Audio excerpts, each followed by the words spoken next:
Magpapagawa ko na guys na ano, pasta. Ano kayo magiging lasa ito? Tabi! Oh. Ito na yan eh. Ano kayo magiging lasa nito? Ito, may kamatis. Tapos itong sibuyas. Yan. Tapos may mushroom na ito. Ito, chili. Pepper pala, pepper. Red pepper and green pepper.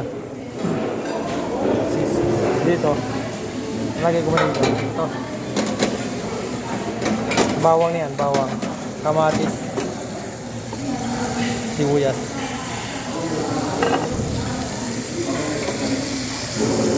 Lagay na natin ha. Masaya. Pasta station yan. Ayan. Tapos palalagay natin. No water bro. No water. Only white sauce and then tomato. Ito be. Yes, chef. Chef is the best. Always. Masasarap yan kung lalagyan natin ng konting chili powder. Tapos, what is this? Coriander. Coriander. Ha? Oregano daw. Tatagamot sa ubo. Tapos ito. Pepper. Yung. Salting salt. Yan. Tapos maglalagay na rin tayo na ito yung coriander leaf. That is coriander leaf or what? Ha? Parsley to, sorry. Parsley para. Yan. Hindi niya rin kita. Oh, bango. Grabe. Yung hipon, kinuha ko doon sa kabila. Pagpasok ko dyan, may mga counter dyan. Yan, dyan. Bronze ito.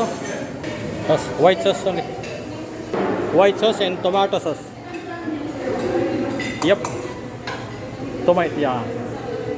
Yep. One more white. Thank you. Wow. Para sigip sa plato ko to ah.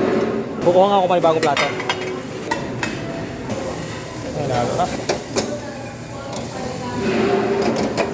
Masarap. Little bit. Only little bit. Very little ah. Yup. Yeah, enough. Alright.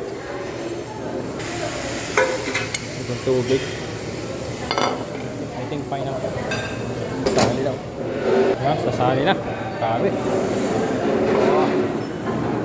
Grabe. Iyan na. Woo! Panalo. With cheese. Yeah. Cheese please. Malagyan pa natin cheese. Ayan ako. Take naman. Birthday. Ha! Thank you. Sir, thank you. Mahilig ako sa sili na guys ha. Baba tayo sili. Masarap kasi maanghang eh. Tangay yung dalawa. At ito, ready na ang ating pinagawang pasta. Mukhang masarap, grabe. Grabe siya, sarap. Creamy talaga, nakakataka mo. Wow talaga. Yung hipon, try natin.